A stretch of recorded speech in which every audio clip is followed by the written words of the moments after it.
Good morning. আজি এই পুৱাই পুৱাই ব্ৰহ্ম ঠাণ্ডাতে আমি গাঁঠি আছোঁ মালা, কাৰণ আজি আমাৰ দাদাহঁতৰ নতুনকৈ ঘৰ এটা বনাই আছিলে আৰু ঘৰটো বনোৱা কমপ্লিট হ'ল। গতিকে আজি ঘৰ লোৱা আছে, সেইকাৰণে আমি পুৱাই পুৱাই আহিলোঁ ইয়ালৈ। আৰু দুপৰীয়াকৈ আছে এভাগ বিষ্ণু যজ্ঞ, আৰু এই বিশেষ দিনটো এনেদৰে সাঁচি ৰাখিবৰ বাবেই মই এনেদৰে ভিডিঅ' অলপমান কৰি ৰাখিছোঁ। আৰু এয়া হৈছে মোৰ সৰু দাদা। মালা গাঁঠিবলৈ আমাক বৌয়ে লগাই দিলে, সেয়া আমি মালা গাঁঠিছোঁ। ইফালে আমি গাঁঠিব কৰিব নাজানো, এই আম পাতৰ মাজেদি বেজী সোমোৱাই পেলাই মানে গাঁঠিছোঁ। তাৰপিছত বৌয়ে দেখাই দিয়াতহে আকৌ শুদ্ধকৈ মালাডাল গাঁঠিব পাৰিলোঁ। এয়া হৈছে সৰু জেঠু, মানে মিনাৰাম জেঠু। আৰু মই ঘৰটোৰ ৰুমটোৰ এনেকৈ অকণমান খন্তেকতে দিবলৈ বিচাৰিছোঁ। এনেকৈ প্ৰথমতে সোমাই আহি আমি সোঁফালে এটা ৰুম পাম, আৰু এই ৰুমটো হৈছে আমাৰ দাদাৰ ল'ৰাটোৰ পঢ়া ৰুম শুবৰ আগলৈ। আৰু এইফালে ৰাইট ছাইডে আমি ওপৰলৈ উঠি যাব পাৰিম, আৰু এনেকৈ সোমাই আহি পেলাই আমি এইটো গেষ্ট ৰুম, আৰু এইটো হল কাম ডাইনিং ৰুম হ'ব, আৰু এইটো টিভি কেবিনেট। কি ক'বা নতুন ঘৰ কাম কৰি ভাল লাগিছে নে? মানে একদম সাংঘাতিক আৱেগিক, মানে বঢ়িয়া ভাষা নাই মানে। বঢ়িয়া।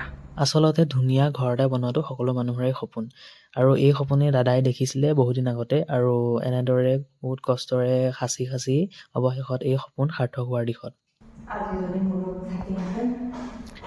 এইখিনিতে আমি হেৰুৱা আমাৰ মুনু দাদাক মই স্মৰণ কৰিছোঁ, আৰু যি আমি তোমাক মিছ কৰিছোঁ। তুমি থাকাহেঁতেন আজি আৰু ভাল লাগিলেহেঁতেন, কাৰণ তুমিতো বহুত হেঁপাহ কৰিছিলা এই ঘৰটোত বেলেগ ফাৰ্নিচাৰ পাতি নেদেখিব পাৰে দিয়ক, কাৰণ মানে আজি যিহেতু নতুনকৈ ঘৰটো ল'বহে, গতিকে ইয়াতে যিখিনি বস্তু এচেঞ্চিয়েল সেইখিনি বস্তুহে আনি থোৱা আছে, যেনে বিচনা এখন আৰু গডৰেজ এনেকৈ এইকেইটা বস্তু যিকেইটা প্ৰয়োজনীয় সেইকেইটা বস্তুহে আনি থোৱা আছে। আৰু বাকীখিনি বস্তু পুৰণা ঘৰৰ পৰা আহিব, কিছু সময় পিছত আহিব, এতিয়ালৈকে আহি পোৱা নাই মানে।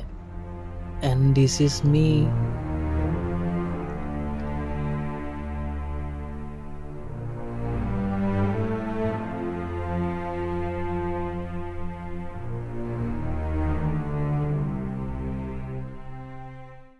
এইজনী আমাৰ সৰু মাহী, আইজনী মাহী, আৰু এইটো জানভিন্দু। মাহীহঁতে আহি পাই একদম প্ৰসাদৰ কামত লাগি গৈছে, কাৰণ যাতে কামটো সোনকালে হয়। আৰু এইজনী টুনবা, মোৰ সৰু জেঠুৰ ছোৱালী।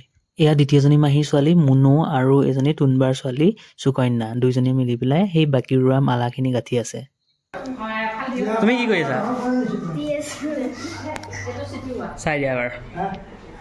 এইজনী মোৰ মাৰ তলৰে মাহীজনী, মানে ভনমাহী, আৰু ভনমাহী আহি পাই একদম পূজাৰ কামত দেউৰ লগত লাগি গৈছে বহি পেলাই। যিহেতু ভনমাহীহঁতৰ ঘৰতো মন্দিৰ আছে, গতিকে ভনমাহী এইবিলাক কামত মানে একদম এক্সপাৰ্ট।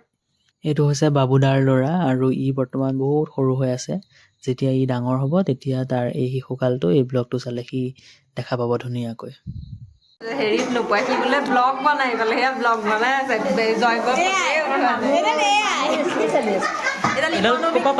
ইকনমিক বেলনামাৰি বুলি কয়। এয়া চাই নাই পোৱাহেঁতেন মাথাকেইটা মুড়ি ঘণ্টা কৰি খালেহেঁতেন।